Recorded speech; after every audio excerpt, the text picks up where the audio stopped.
The scenes are simply hellish. So much suffering from India's invisible killer.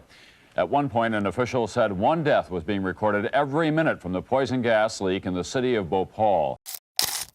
2 दिसंबर 1984 की सर्द रात भोपाल की यूनियन कार्बाइड फैक्ट्री में एक जोरदार धमाका होता है, जिससे बहुत ज्यादा मात्रा में जहरीली गैस पूरी हवा में फैल जाती है।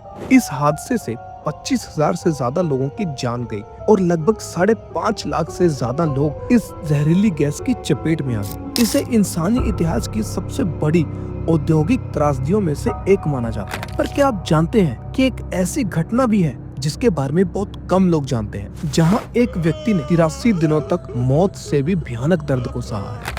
कहानी शुरू होती है 30 सितंबर 1999 के दिन, जब जापान की न्यूक्लियर फ्यूल कन्वर्जन कंपनी यानी जेसीओ की एक फैक्ट्री में 3 कर्मचारी जोयो एक्सपेरिमेंटल फास्ट ब्रेडर रिएक्टर के लिए न्यूक्लियर फ्यूल तैयार कर रहे थे। न्यूक्लियर फ्यूल एक ऐसा पदार्थ होता है जो रिएक्टर में न्यूक्लियर फिजन प्रक्रिया से ऊर्जा उत्पन्न करता है, लेकिन उस दिन 3 कर्मचारियों की एक गलती ने इतिहास की सबसे दर्दनाक त्रासदी को जन्म दिया। कर्मचारियों ने 18.8% एनरिच्ड यूरेनियम नाइट्रेट सोल्यूशन को एक ऐसे कंटेनर में डाल दिया जिससे radio active chemicals critical level से ज्यादा जमा हो गए। अचानक वहाँ बहुत तेज नीली रोशनी चमकी और तुरंत ही अनियंत्रित चेन रिएक्शन शुरू हो गया। सायरन बजे, गामा रेडिएशन अलार्म्स एक्टिवेट हो गए और तीनों कर्मचारी डर से कांपते हुए वहाँ से दूर भागने लगे, लेकिन तब तक बहुत देर हो चुकी थी।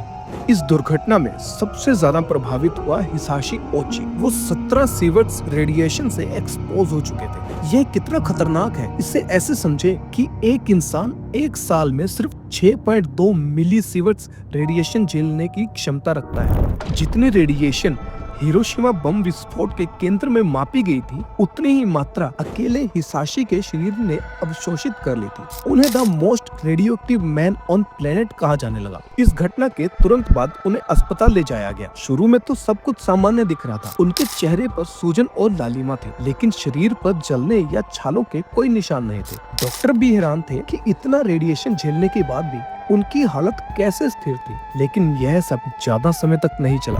रेडिएशन ने हिसाशी के शरीर के अंदरूनी हिस्सों को नष्ट करना शुरू कर दिया। उनकी बोन मैरो और क्रोमोसोम्स बिखरने लगे, जिससे उनके शरीर में नए सेल्स बनना बंद हो गए। डॉक्टरों ने स्टेम सेल ट्रांसप्लांट की कोशिश की, लेकिन कोई फायदा नहीं हुआ। हिसाशी का शरीर इतना कमजोर हो चुका था कि मेडिकल टेप हटाने पर भी उनकी खाल नहीं निकल जा रही थी। वह ना खा सकते थे, ना सांस ले सकते थे और धीरे धीरे उनके सारे अंग फेल होने लगे। 83 दिनों तक अपार दर्द सहने के बाद 21 दिसंबर 1999 को हिसाशी का मल्टीपल ऑर्गन फेलियर के कारण निधन हो गया। अगर यह वीडियो आपको अच्छी लगे तो इस वीडियो को लाइक करें, अपने दोस्तों के साथ जरूर शेयर करें। जल्दी मिलते हैं एक नई वीडियो के साथ।